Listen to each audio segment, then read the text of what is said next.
think I'm live. That's brilliant. So hello, everybody. It's Flash Fiction 101 again. And this is episode 3. And what we're going to talk about today is pantsing and plotting. Now, for those of you who are new to writing fiction, let me explain what pantsing means. It means writing by the seat of your pants.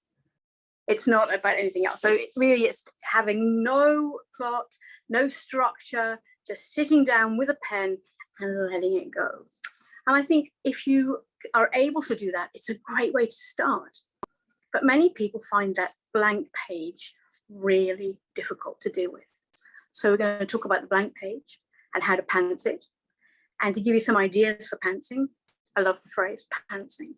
And then we're going to look at plotting and what kind of plots. Hi, Neil, nice to see you there. And how to plot. And there are different ways of plotting. And we talked about plot a little bit in the very first write-in that we had in episode 1.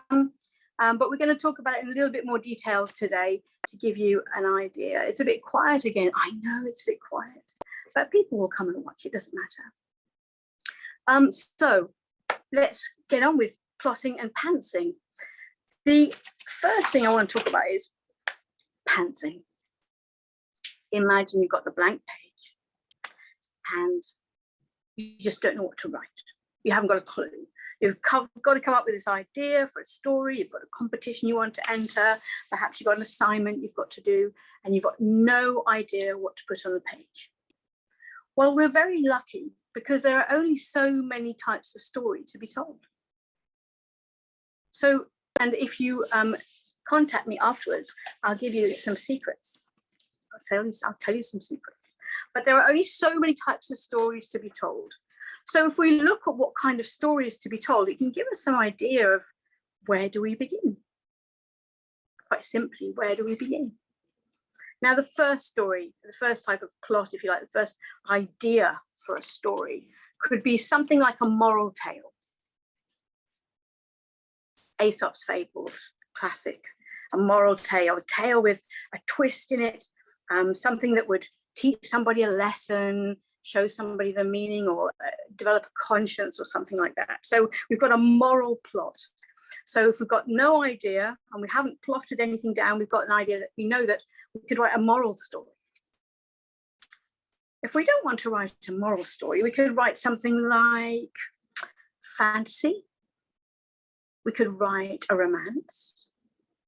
We could write a detective story. And we're only doing flash fiction. So we're just trying to get ourselves some ideas of where to start. We could write something from a courtroom. That could be from the prosecution side, the defense side, somebody watching, the person in the dock. Who knows where you might go with that one. There might be a journey. So somebody's got to go and do something, achieve something, create something, find something, gather something. Journey is very popular, lots of journey stories out there. And another thing we can look at for flash fiction is a moment in time. Just a moment in time. And some people don't like flash fictions like this. Some people want a proper little structured plot all the way through it. But equally as many people want a moment in time. So it's easy to take a scene, like a snapshot, and see what you can do with that scene. Again, it could be on any topic, but if you know roughly what kind of stories are out there, you can pick one and just give it a go. Now you're stuck with that white sheet of paper in front of you, and I know it's really difficult. That's my printer, it's got a mind of its own. Can you hear it? I can. Anyway, so you've got that blank piece of paper. What I would suggest you do is a warm-up exercise that's got nothing to do with your flash fiction, just a warm-up exercise to get your brain thinking about words. And my favorite exercise is describe the color green. Oh, it's really difficult to do, but it's lots of fun. So you say the color green is not yellow. But if you put a blue and a yellow together, it would be the color that comes out at the other end. The color green is the color of the forest in its many shades, the grasses, trees. And you could go on describing different kinds of green, different textures of green on frogs and toads and all sorts of things. And it's my favorite warm-up, and I use it every now and then still, all these years after learning it. And what it does, it just gets my brain thinking about descriptions and textures and sensory notes. A character might pop into my mind, and write 10 lines. That's all you have to do, just 10 lines of describe the color green or the color red or the color blue, but try and get some different senses in there to help you understand the message of those 10 lines, which is to convey a color. Once you've done that, say, right, I'm going to write a little bit of a warm up. I'm feeling really good. It's like doing your stretches before your exercises. And now you can decide to go and do a story. Where do you begin? So, okay, I'm going to do a courtroom story. So, pen's ready. Can't think, can you? So just start describing. Just start describing what you see in front of you in the courtroom. Perhaps you want to write about a chemist. Describe the chemist. It doesn't mean this description is going to end up in your final flash fiction. It does mean it's a starting point for you to springboard your ideas from when you're writing. So just start with a description. And from the description, then look at some sensory points. Look at some action points. What could be happening? Who might be there? How many characters have you got? What do they look like? How do they sound? What are they doing? And before you know it, when you're answering these little questions in your head, you're starting to write down, pantsing, your idea. And ideas will flow from ideas. And it's just practice. The more you write, the better you will be. And the better you are, the more you write. Kind of, works both ways. So that's pantsing. And pantsing is just lots of fun because there's no rules. You just and see if you can use some of the guidelines that we talked about in episode 1 and episode 2. See if you can attribute some of those guidelines, look at putting them together with your pantsing version, and see if you can create a flash fiction from your notes, from your words. Plotting is really, really just as easy or as difficult as pantsing. Whatever you want to look at it, it's the same thing.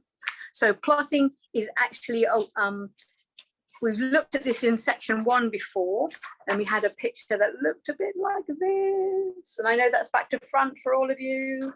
But what it is characters, setting, theme, and conflict. And just brainstormed that to give us a basic structure.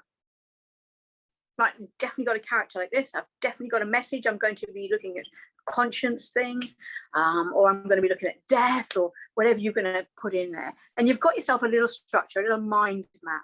So this is the first step of plotting. And once you've got your mind map, if you were doing a big story, a really big story, you would have a mind map that looks a little bit like that. Lots of spaces, lots of little details you could pop in that will fit together for your story. But this is a flash fiction. You're looking at maybe 350 words, 500 words. We want it to be quick. We want it to be interesting. We want to have all our ducks lined up in a row to make it work. So think about, and I'm going to use Bob Thurber, as we talked about him in section 1, but Bob Thurber is an amazing short story writer. He writes 100-word fictions, brilliant 100-word fictions. I'm going to read you one of his fictions today, his flash fiction, and we're going to talk about how to structure that and see how easy it is to put things in order. Okay, so it's called 3 Days of Mourning. On the 3rd day, the old man took down a haunch of cooked beef hanging from the cabin ceiling. The blade of his knife was razor thin and passed through the meat without resistance. He was 60 years old and in mourning for his wife, whose body still lay on the bed. He had been drinking now for 3 days without sleep, and now he wanted to eat. He set himself a place at the table. He ate slowly, chewing each bite 20 times. The meat tasted dry and salty. As he ate, he stared straight ahead at the stone fireplace, which took up one wall. When he finished, he would fetch a shovel and go to work. His wife had died peacefully in her sleep, and he imagined that was not a hard way to go.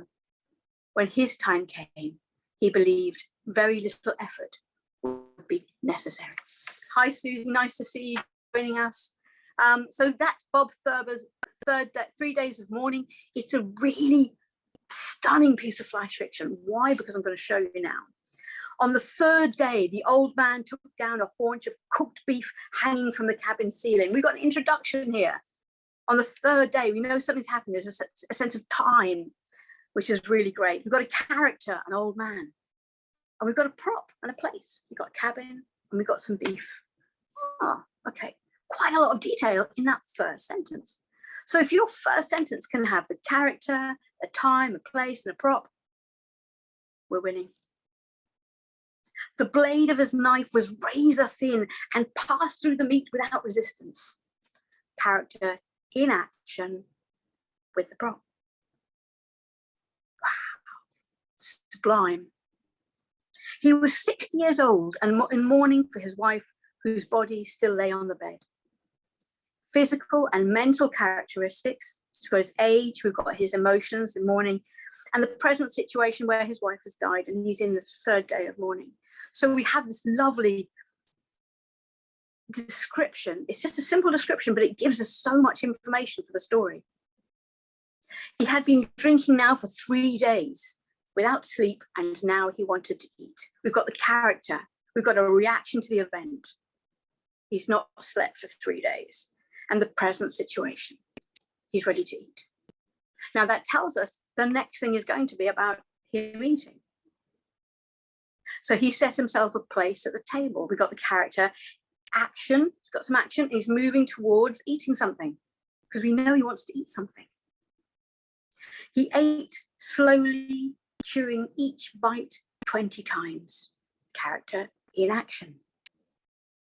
So all the time, your character is in action, moving towards the next thing. And this part of flash fiction is taking that action and just adding a little bit extra, taking you to the point where you need to be.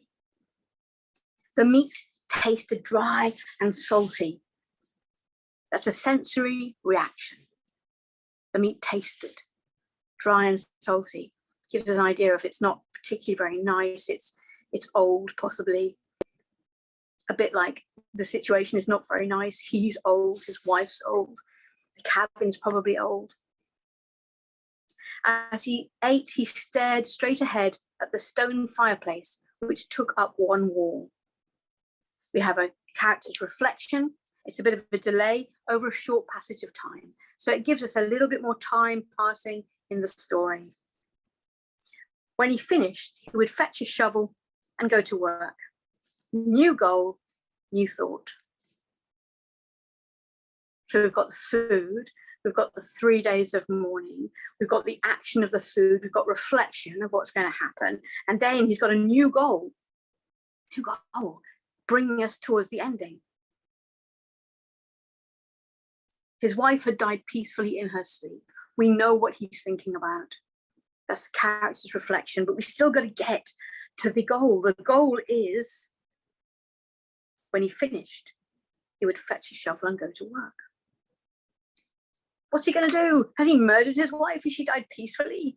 We find out that she's died peacefully. He hasn't murdered anybody. He's not about to bury a body naughtily.